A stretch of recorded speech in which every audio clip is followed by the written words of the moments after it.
Broads Media.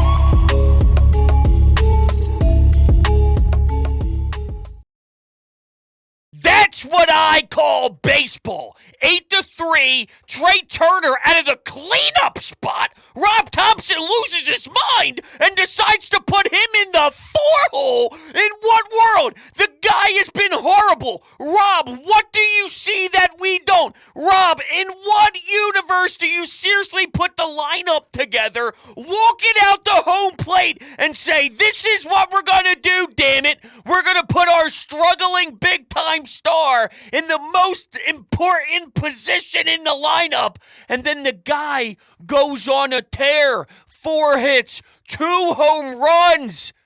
Wow, I hated the lineup. I love Kyle Schwarber leading off. I love Nick, the no-button jersey Nick Castellanos with a bunch of arrogance batting 2. Oh, yeah, you know that guy Bryce Harper? Him in his original spot at 3. But going to Trey at 4, I thought the obvious move would be JT Realmuto, because you saw him hit a homer in back-to-back games, and you would think that maybe that could project in a super hot run for your catcher. So why not put him there in case there's a couple opportunities with the bases loaded or 2 men on in scoring position, and bang, he knocks him in with something awesome in left center gap, and he's hustling and possibly, who knows, gets a triple, or the Tigers start throwing the ball around and it's a wild little league inside the park, but it'll really be a double with a couple errors, but bang, they get across home plate in a wild one. I got a little lost there. I apologize. You go to Trey Turner, and he answers. Holy hell. I don't know what this means. I watched him hit a big tying home run and then respond with a night where he sucked. But now this is back-to-back games, really 3 games in a row, where they answered more questions. And JT, by the way, in the 7th, after Nick Maton pimps one off Aaron Nola, 3-run jack. It's a couple-run game, and the Phillies responded. They didn't give the Tigers any sort of life. Like, they ripped it right back. Don't worry about it, okay? Sit the fuck down. We're not doing this. Aaron Nola was great for the entire game, walked a few guys as his pitch count started to rise, and then left one for Nick Maton. And Nick Maton did bat flip, but it seemed more out of frustration with the 0-1 pitch that became 0-2. He thought he check swung, but they went back to the third base side, and the umpire said he went around. First glance, I don't think he went around, but then when he gets the huge power, I think that something just came out of him like, you motherfucker. You know what I mean? Like just gritting his teeth and cursing internally at the umpire. That's where his body automatically went just by itself without thinking, pure emotion. But when you hit one that far, you're allowed to do whatever the hell you want. Aaron Nola was going 95. Did you hear me correctly? He was throwing 95. Mid-90s for Aaron Nola is like Zach Wheeler throwing 102. He had some nasty curveballs. 12 strikeouts in his 7 innings pitched. 2 of those, to be fair, were because of violations and not being properly in the box with your head up, looking back at the pitcher. But that's all part of it. And Aaron was on his A game. So my educated guess, would be it doesn't matter anyway. Because he had, 10 strikeouts the traditional way? You weren't touching them. You weren't sniffing them. The pitch count was getting so high, though, it's a shame because you knew if he needed to go 9 because nobody broke up the no-hitter yet, that it was probably a very difficult ask when you look at where his pitch count was. So could you get a combined no-hitter between a couple of pitchers, and then that could really spark you into a nice run? Sure. But I don't think the difference in getting the no-hitter or not should change how you continue to push through this adversity the team has been going through. 2 good wins against the Nationals after falling in an ugly one to start that series off Friday before we headed into this most recent weekend that just passed. And now you have the Tigers. I said I need to see a few series wins in a row. Keep doing what you're supposed to. You're supposed to win these games controllably. You're supposed to look like the better squad. You're supposed to start seeing the offense wake up when you face pitchers who blow like Wentz absolutely blew. Ricky Bo pointed this out on the post-game show. Look at where some of these pitches were for Trey Turner to take to the moon. Now, good for you. You're supposed to do that. That's your job.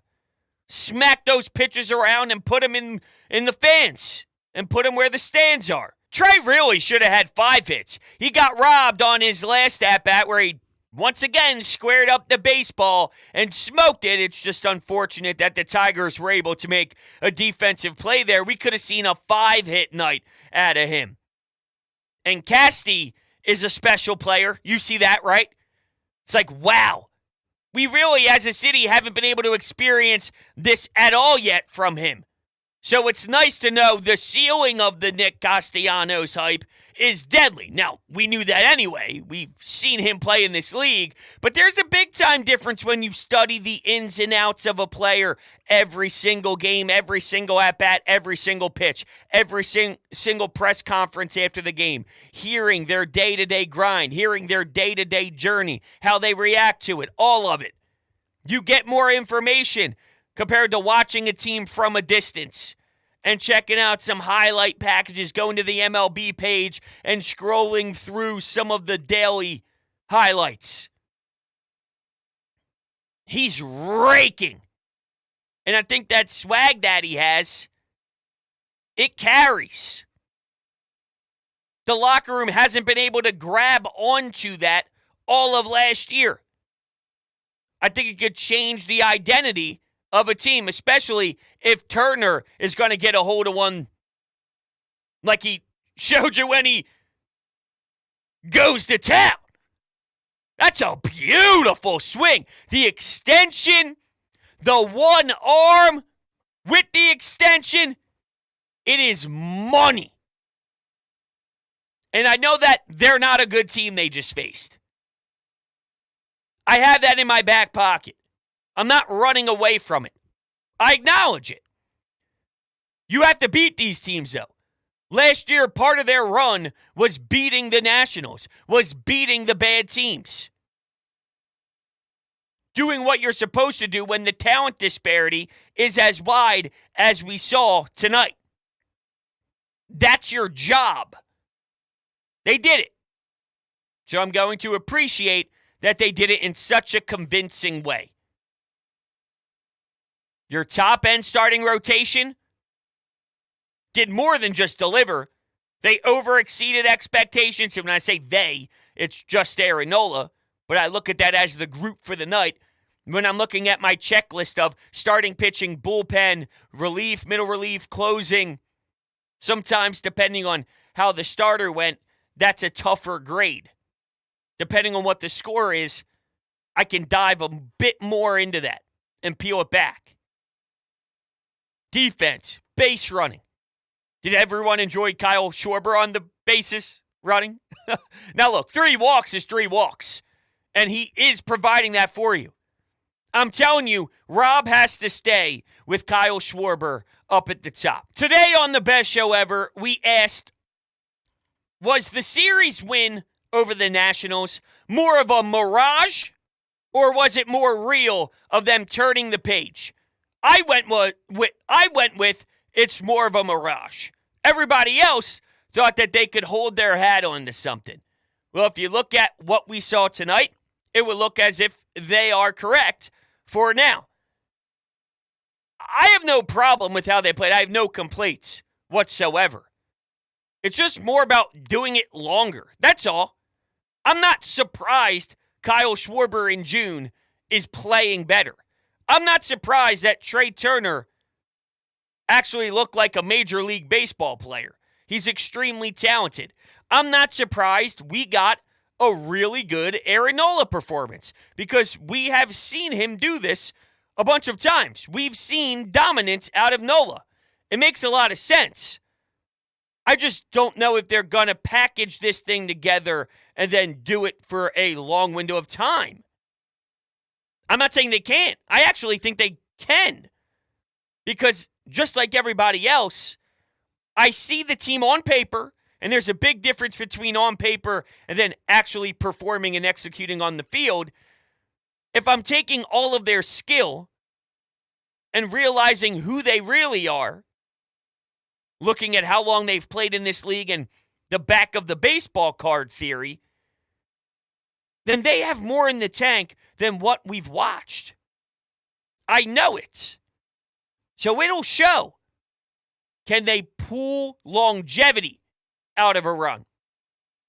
Can they do something where it's 12 wins in a row? They rattle off something epic.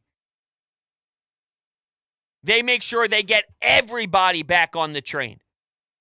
No questions asked. We're here. Believe in us.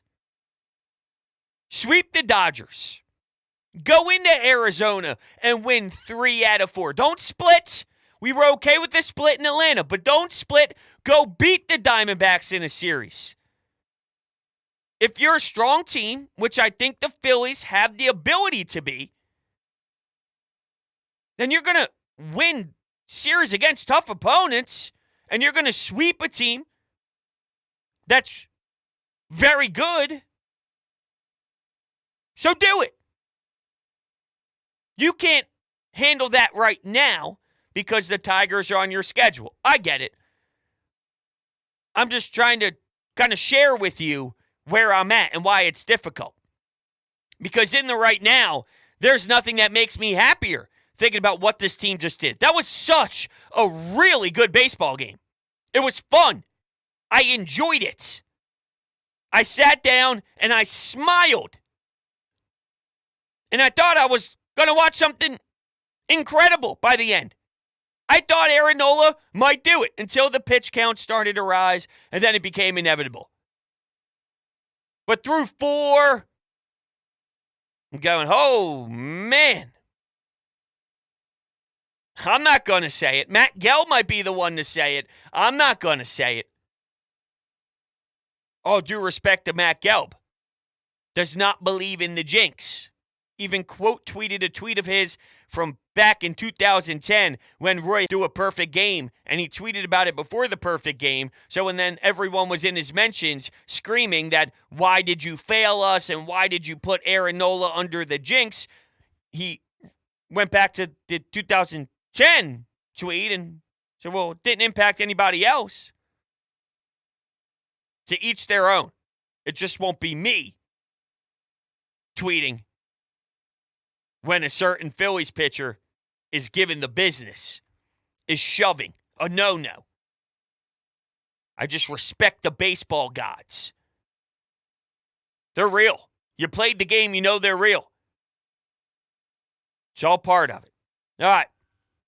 What do you want to do here? Go to the Anytime Hotline? Let's do it then. Start it off. Bros, man, what a fun game. So nice to see it. You know, I was with you today. We talked on the best show. I'm still in a fool me once holdout with this team because I don't believe it until I see a lot more than this, but this was great.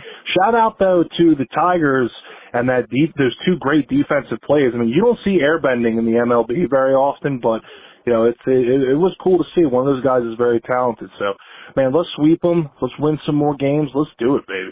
All right, so I think we're on a very similar wavelength here. This was really enjoyable, and I actually watched a version of baseball that I can support. Hit the long ball, show your power, be an offensive threat, score a bunch of runs, answer when a team responds, go up first, make a statement early, and really, I guess you can make the argument that they could have punched them harder earlier. No? Instead of 1-0, let's get it 4-0. Let's get it 5-0. Let's rip the heart out of their chest before the game even gets started.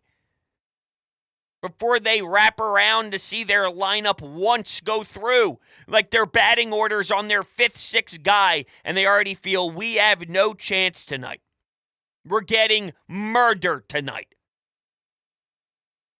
At the end of the day, though, sprinkled on enough. And then even when that hiccup happened, everybody else did their job, where the hiccup, in this case, a pitch to Nick Maton, doesn't do as much damage because the offense picked up their end of it. It was nice to see that Aaron Nola, though. This team at home could do better, but a lot of their struggles to this point have happened on the road. They are a really bad road team. So if you're going to be, I guess where you have to make it up is with an exceptional record on your home field. So these games, you have to do what you are set out to do. And that's look at a team that should be at the bottom of the league, pull them by their hair, and start feeding uppercuts. So will Taijuan Walker do what Aaron Nola did? Maybe that's unfair. Can he give us a quality start? That's more realistic. Can't walk a bunch of dudes. Can't let this lineup beat you. That's where my concerns really lie at this particular time. Is starting rotation more than the lineup? They don't even have a 5th starter. And you could say, well, most teams don't have a 5th starter, bros. No, they don't actually have one. Teams have bad 5th starters. The Phillies don't have one. There's a difference. I know it's very hard to see a squad that has 5 legitimate, serious starters that concerns you if you're in the opposing dugout. That's not real life. What's real life, though, is having a 5th starter. Taijuan's been a bust so far. I don't know. I'm just afraid to let my guard down. Is it safe to say that the Phillies have broken us a billion times? And I'm going to convince myself. Who are we kidding? Tomorrow they do this again. I'm all in, baby. I'm starting the rally tales already. That's just an October thing? Fuck no, it's not. Let's get it rolling here in June. We'd be going streaking on Broad Street after a big W. That's where we'd be. So in no time, I'll be right there with everybody else. But that border is blocking me. For now. It's not the hardest thing in the world to break the barrier to jump onto the other side of believing. Didn't I say they heard us a billion times before? Well, why do you think it's a billion? Because whenever they do something well for 4 days, we're back. We're back. So this is just the process of being a fool again. And I'm okay with that. Well, that was a fun game. My God, I'm pleasantly surprised. Turner's hitting, Nola's pitching. Like, those are the 2 things we've been begging for basically ever, and we finally actually got to see it. I'm not going to put that home run on Nola too much. I think the manager might have lost the forest for the trees with the no-hitter going on. Yeah, holy crap. That felt good. That really felt good. It did feel good. I don't have really any complaints. Think about this. I don't have many complaints after a night where the Phillies played baseball. Could I say that at all this season? Probably not. Nothing comes to my mind. So for that, I believe that they deserve a big round of applause because that's impressive. I just want to see more success, meaning Trey Turner, give me 2 hits tomorrow. Give me a single, give me a double. It would be great for more power. He had over 100 RBI last year. It might have been 100 right on the dot. He was on pace for under half of that before today's game. That's how low and unproductive he has been. He had 100 on the dot. I thought so. 21 homers. He's seen a lot of at-bats, too. 246 so far this year. Last year, he had 606. Oh, no. Sorry. Oh, yeah, last year he had 652. 708 plate appearances. He gets up there a lot, man. Let's run the phones. Bro, how about Trey Turner? At this point, I'm calling it the bottom of the seventh. My man is 4 for 4 right now. Two dingers. Let's go. Let's go. Hopefully, this wakes them up. Now, don't confuse my excitement. I understand it's just the Tigers. That's not what I'm excited about. I'm excited about the fact that Trey Turner could wake his ass up. Waking his ass up. Let's go. It's massive. It changes who the team is. For sure. Starting pitching needs to get cleaner, too. It's not solely just on Trey Turner. It changes a lot, though. It improves them tremendously. It gives them a spark that they can't get in any other way. Trey, they had their eyes set on you. They were willing to bring you in for a boatload of cash. They just went to the World Series. Your job is to help get them over the top. After April, you became one of the worst players we've seen. Until he snaps it, there's something holding the entire team down. Nobody else can change that. He's the only one who's got the keys. This looks to be something trending positively. Because as I mentioned, all he knows is consistency. So this is weird. I don't know how he was going to get out of it. It was just important that he eventually does. This looks to be promising. Where it goes, only the baseball gods know. I'm excited to watch, though, and figure it out. With that, we'll close it down. Thank you guys for hanging out with me. I'll catch you on the next one.